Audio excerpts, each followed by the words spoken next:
It's Morgan. Welcome to my happy place. This is an unprecedented 2 videos that I have done in one day. The trick, of course, will be to see if I can get them both to upload. The YouTube gods are not always friendly. So the video I did just a little while ago was on fermentation of peppers. I'm doing some green cayenne peppers for a verde hot pepper sauce. So if you would like, check that out if that's something you're interested in. This video will be actually on something I mentioned at the end of my other video, which is vinegars. I'm actually doing some vinegars, and they've been sitting for a while, brewing, a couple months actually. And so I was just going to test them and see how they turned out. This is a malt vinegar. You guessed it. I just used beer. Had some beer. We're not much of a beer drinker around here. So had some. They've been sitting in the cabinet forever. So I finally said, you know what? I'm going to put it to good use. So I poured in a beer. This was a dark one.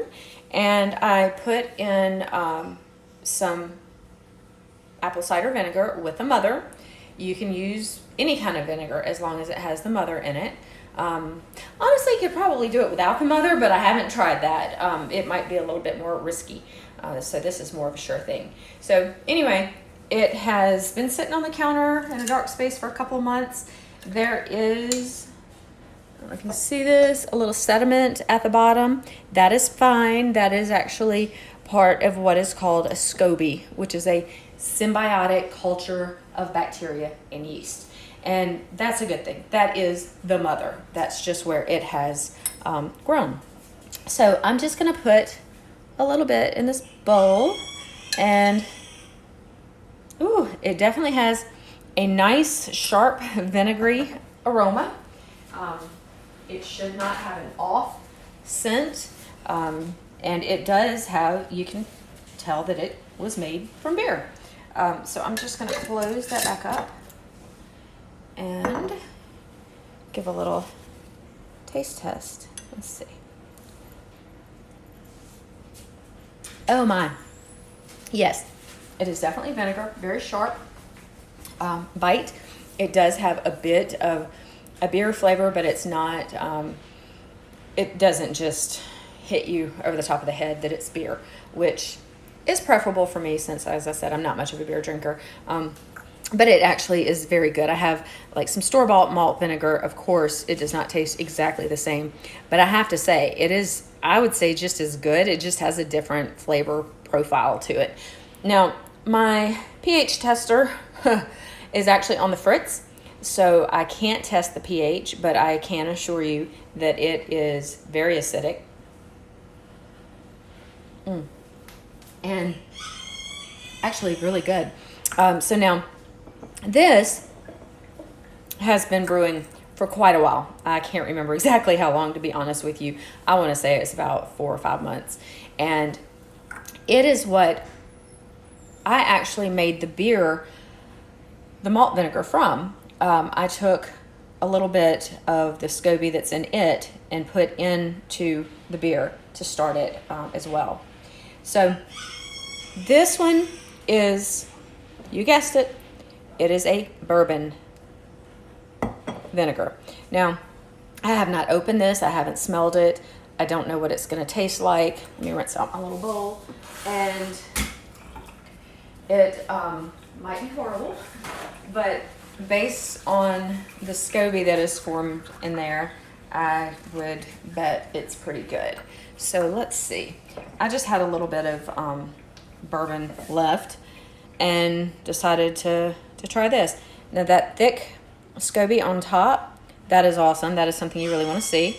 And you can use that SCOBY and just throw it into some more bourbon or whatever, you know, whatever you wish to make a vinegar out of, and it will actually start the fermentation process. So let me give that a sniff. That smells definitely vinegary, and it has, I wouldn't have picked this out as being made from a bourbon based on smell. It has a different flavor from straight vinegar, or scent, aroma, but I don't know if I'd be able to pick it out. So I'm going to give a little test. Oh, wow. That's actually really good. I think when the malt vinegar sits longer, it will get a better, more complex flavor. This is amazing. Like, that is really good. I don't even know how to describe that. But I will be making more of that. And I may try a different type of alcohol. I don't know that I would want to get, bottom of the shelf and throw it in there, although I may, just to try it. But I certainly wouldn't want to get terribly expensive alcohol to do that with. So I may just try a couple of different types. Anyway, that has turned out really well. Now, to stop or halt the fermentation process, of course, I can take this, drain it off. So there still will be live active cultures in it, but you can put it in the refrigerator, and that would definitely help prolong shelf life. Although, to be honest, it's vinegar. Vinegar is acidic, so it's going to have a long shelf life. I can't even imagine that it would go bad before we used it. When you think about vinegars that you get from the grocery store, you don't have to refrigerate those, and they should not have any preservatives in them.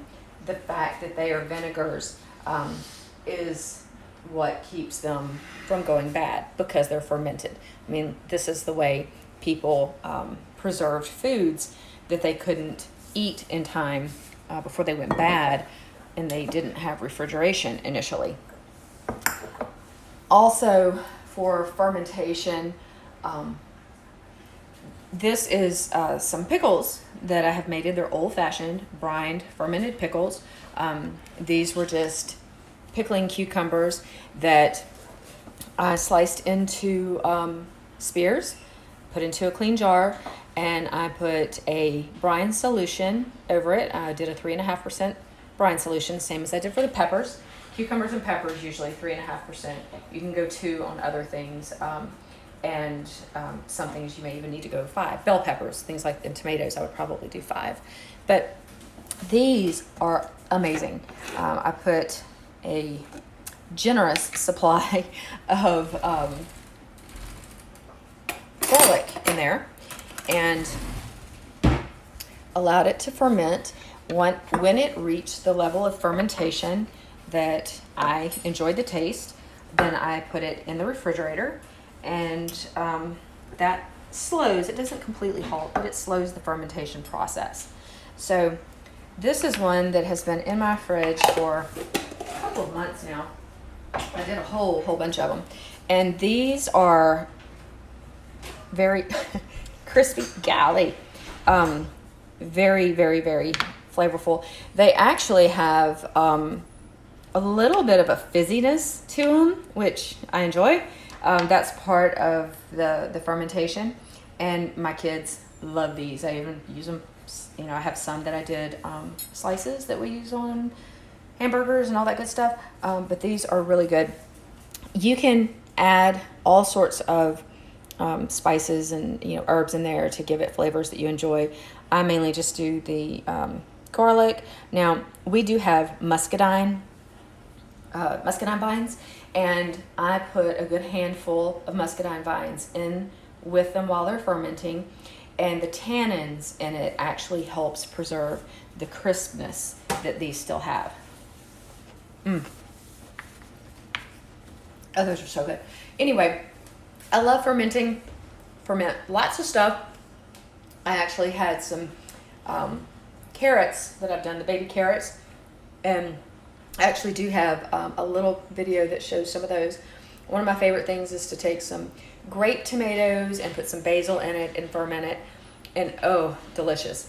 Anyway, if you would like any more information on fermentation or other videos on fermentation, and I welcome any comments, and I'll try to do them as I can. We actually do make muscadine wine, which I think I'm going to have a glass of now. Thank you.